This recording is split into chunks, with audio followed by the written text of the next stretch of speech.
দেশের পূর্বাঞ্চলে স্থানীয় ভারী বৃষ্টিপাতের সাথে ভারতের বাঁধ খুলে দেওয়ার কারণেই আকস্মিক বন্যা দেখা দিয়েছে।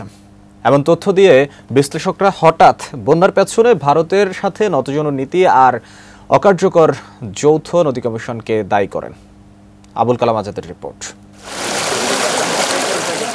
বন্যার পানিতে ভাসছে দেশের পূর্বাঞ্চল, প্লাবিত গ্রামীণ জনপদ, পানিবন্দী লাখো মানুষ, বিপন্ন জানমাল, ভেঙে পড়েছে যোগাযোগ ব্যবস্থা। কেন হঠাৎ এই বন্যা? বিশেষজ্ঞরা বলছেন আষাঢ় শ্রাবণ মাসে পূর্ণ থাকে দেশের নদী জলাশয়, এর উপর এখন ভাদ্র মাসে স্থানীয় নিম্নচাপের কারণে ভারী বৃষ্টি, পাশাপাশি ভারতীয় অতিবৃষ্টির কারণে বাংলাদেশকে না জানিয়েই বাঁধ খুলে দেয়া হয়। ফলে পানি ঢুকে পড়ে বাংলাদেশে। দ্বিমুখী চাপে বন্যা দেখা দিয়েছে ফেনী, কুমিল্লা, নোয়াখালী, ব্রাহ্মণবাড়িয়া সহ চট্টগ্রাম ও সিলেট বিভাগের বিভিন্ন এলাকায়। হয় স্থানীয় নিম্নচাপ, যেমন হলো কি যে সাগরের নিম্নচাপ, এটা এই সময় হয় না। এটা সাগরের নিম্নচাপ আসলে বৈশাখ জ্যৈষ্ঠ এই সময় আসে। তো পানি বর্ষায় আসবেই, কিন্তু বর্ষায় পানি আসার ক্ষেত্রে আমাদের একটি প্রতিষ্ঠান আছে যাদের দায়িত্ব হচ্ছে যে এটাকে কন্টিনিউয়াস মনিটরিং এর মধ্যে রাখা। সেই প্রতিষ্ঠানের নাম হচ্ছে যৌথ নদী কমিশন।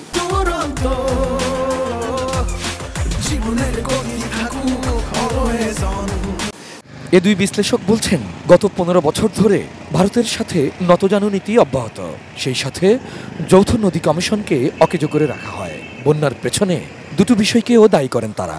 নতজানু নীতি, যৌথ নদী কমিশনকে ড্রাগস দিয়ে ঘুম পাড়িয়ে রাখা হয়েছে, কারণ ভারতের বিরুদ্ধে সে কথা বলতে পারবে। যেসব প্রতিষ্ঠান ভারতের সাথে এই সংশ্লিষ্ট বিষয়ে যুক্ত ছিল এদেরকে একদম অকেজো করে দেওয়া হয়েছে, এবং সেটারই নমুনা আমরা এখন ফেনীতে দেখেছি।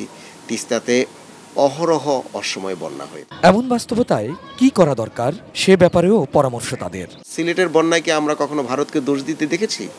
দেখিনি। গত 15 বছরে তারা যখন ইচ্ছা পানি ছেড়েছে, আমরা আমাদের এখান থেকে কোনো ধরনের প্রতিবাদ দেইনি। তো তারা মনে করেছে যে বাংলাদেশ আগের বাংলাদেশ রয়েছে, তো সুতরাং তারা একই কাজ রিপিট করেছে। 53 বছর ধরে আমাদের সমস্ত রাষ্ট্রযন্ত্র সকল তার একটা দেখেও দেখছে না। কেউ যে জানে না তা না, সবাই বোঝে সবকিছু, কিন্তু কেউ কোনো কথা বলে নতজানু হয়ে থাকে। যে একটা দায়িত্বশীল রাজনীতি পালন করলে এবং নিজেদেরকে সবল মনে করলে এটা দূর করা সম্ভব। Abul Kalam Azad, ATN news, Dhaka.